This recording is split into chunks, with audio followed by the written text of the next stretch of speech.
옛날부터 그렇지 않겠습니까? 인지를 못하고 자각을 못하는 거죠. 대부분의 사람들은 우울증이나 공황발작이나 이런 것들을 한 번쯤은 경험해 본 적이 있습니다. 근데 이게 왜 누구는 심각하고 누구는 심각하지 않냐면요, 우리가 평소에 쉽게 느낄 수 있는 이런 부정적인 감정들 있잖아요. 스트레스 받고 불안하고 우울함 느끼고 무기력하고 이런 감정들이 해소가 되지 않고 계속 쌓이고 쌓이다가 더 이상 쌓일 공간이 없어서 팍 터지면서 여러 가지 증상으로 발현이 되기 시작하고, 이 발현된 증상을 보고 우울증으로 판단하기도 하고 공황장애로 판단하기도 하고 뭐 여러 가지 우리가 잘 알고 있는 그런 마음의 병으로 판단을 하는 거거든요. 사실 마음의 병을 앓고 있는 사람들은 공통점이 있습니다. 스스로의 감정을 들여다보는 방법을 잘 모르고 이런 부정적인 감정이 쌓였을 때 해소를 잘 못해요. 이런 것들을 해소하기 위해서는 그렇게 특별한 무언가가 필요하지 않거든요. 그냥 퇴근하고 친구랑 술 한잔하고, 게임 좋아하면 게임하고, 영화 보는 거 좋아하면 영화 보고, 이런 것들을 통해서 대부분의 부정적인 감정은 자연스럽게 해소가 되거든요. 근데 저도 그렇고 저랑 비슷한 사람들의 얘기를 들어보면 특징이 뭐냐면, 이런 부정적인 감정이 쌓였을 때 이런 것들을 해소를 할 수 있는 상황들을 스스로가 만들지 않아요. 그냥 이런 것들에 너무 쉽게 노출이 되어 있고 이게 해소가 되지 않을 수밖에 없는 환경을 스스로가 만들고 있는 경우가 많습니다. 그래서 이런 사람들은 스스로 방법을 찾아야 됩니다. 저 같은 경우는 이걸 해결했던 방법이 제 마음이 저한테 하는 얘기에 귀를 조금 기울여 보는 거였어요.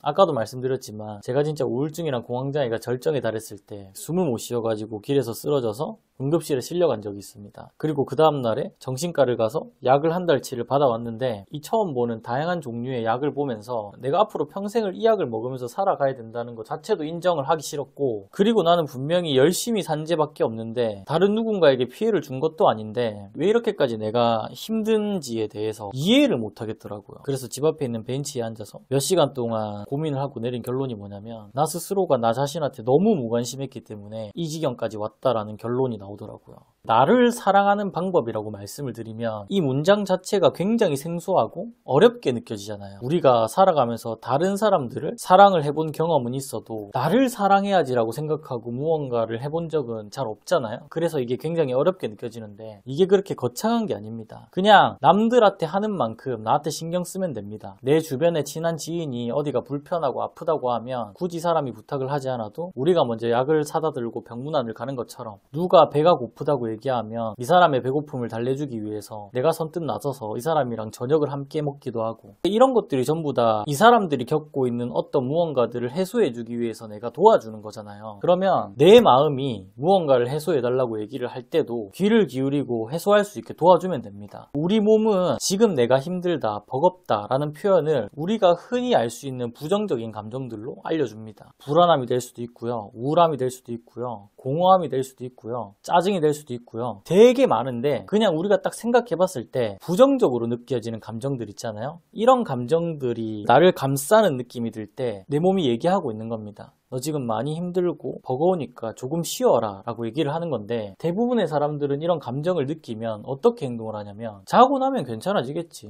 내일이 되면 아무 일도 없던 것처럼 지나갈 거야 라고 생각을 하는데, 앞에 말씀드렸듯이 그냥 지나가는 사람도 있는 반면에 이게 그냥 지나가는 것처럼 보이지만 이게 계속 속에 쌓이는 사람들이 있습니다. 내가 이런 것들을 평범한 일상 속에서 해소를 하지 못하고 계속 쌓아가는 사람에 가깝다면 이걸 해소할 수 있는 본인만의 방법을 찾아야 됩니다. 제 방법이 정답이라고 함부로 말씀을 드릴 수가 없는 게, 제가 힘들었던 그때 그 시절에 제가 정말 오랜 시간을 고민하고 오로지 제 상황에 맞춰서 나온 결론이기 때문에 여러분들한테는 정답이 아닐 수도 있어요. 그래서 일단 본인 스스로가 고민을 많이 해야 됩니다. 생각도 많이 해야 되고요.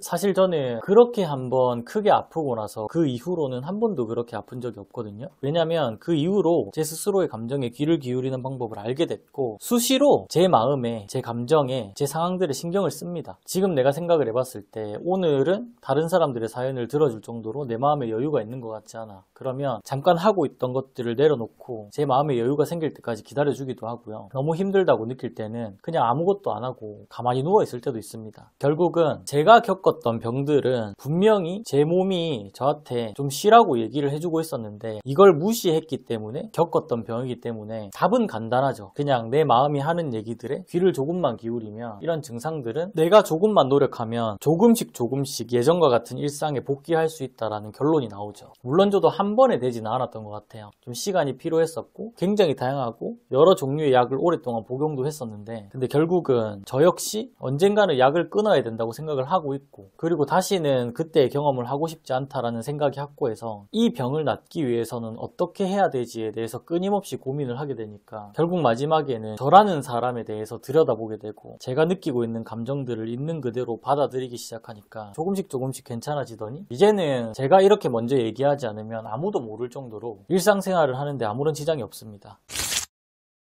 이런 것들을 해결하는 방법은 다들 다르겠지만 가장 중요한 건 지금 본인이 느끼고 있는 감정들에 대해서 본인이 귀를 열고 마음을 열고 한번 들여다보면 여러분들이 괜찮아질 수 있는 방법을 조금은 쉽게 찾을 수 있지 않을까라는 생각을 합니다. 공황장애는 어쩌다가 걸리게 되는 걸까요? 평소에 좀 불안함을 많이 느끼시는 분들이 오는 것 같습니다. 그러니까 나는 지금 전혀 불안할 만한 상황이 아닌데 이 뇌에서는 내가 지금 불안하다라고 느끼고 있어서 어긋나 있는 거예요. 어긋나 있는 거. 결국 이런 것들은 내가 멈추지 않으면 끊임없이 할 수 있는 것들이거든요. 어떻게든 이런 것들을 멈춰야 되는데 애초에 이런 것들을 달고 사는 사람들은 이런 것들을 멈추지 못해요. 조금이라도 나한테 여유가 있으면 이 시간을 이용해서 내가 불안할 수밖에 없는 생각들을 무한정하게 됩니다. 애초에 나한테 남는 시간을 불안한 무언가에 다 쓰고 있다 보니까 이걸 해소할 시간은 아예 없잖아요. 그렇다 보니까 이게 해소가 될 수가 없는 거죠. 내가 좋아하는 것들을 할 때는 그런 불안한 마음이나 생각들을 다 내려놓고 딱 여기에만 집중을 해요. 내가 좋아하는 걸 할 때는 부정적인 일이 일어날 확률보다 내가 좋아하는 일이 일어날 확률이 압도적으로 높기 때문에 내가 생각하는 그런 불안한 일이 일어날 확률은 거의 제로에 가깝습니다. 내가 좋아하는 무언가에 내 시간을 쓸 때는 이때만큼은 그냥 여기에 오로지 집중하는 게 가장 좋죠. 10번 중 9번 행복하고 1번 기분 나쁘면 그냥 기분 나쁜 거라고 생각을 했었거든요. 뭐 그렇게 생각을 할 수도 있다고 생각을 하는데 저는 또 어떻게 생각을 하냐면 결국은 이 불행이라는 게 있기 때문에 행복이라는 단어의 가치도 생긴다고 생각을 하거든요. 예전에는 불행한 것들을 마냥 부정적으로 생각을 했었는데요. 지금은 또 그렇지 않아요. 사람이 마냥 행복할 수 없고 불행한 순간에 직면을 할 수밖에 없다라는 걸 알아서 이제 이런 순간이 찾아오면 더 큰 행복이 찾아오려고 나한테 이런 순간이 왔나 보다 라는 생각을 하죠. 결국은 불행한 만큼 행복한 법입니다. 이 불행이라는 감정에 노출이 되기 시작하면 계속 행복해지고 싶다라는 생각을 하게 되잖아요. 이런 생각을 반복하게 되면 평소 같으면 그냥 무심코 넘어갈 만한 행복들도 어느 순간 굉장히 크게 느껴지고 감사하게 느껴지는 순간이 한 번씩 있는 것 같습니다. 이런 것들을 스스로가 자각하고 느끼는 순간 내가 지금 겪고 있는 불행한 것들에 대해서 마냥 부정적으로 생각하지는 않는 것 같습니다.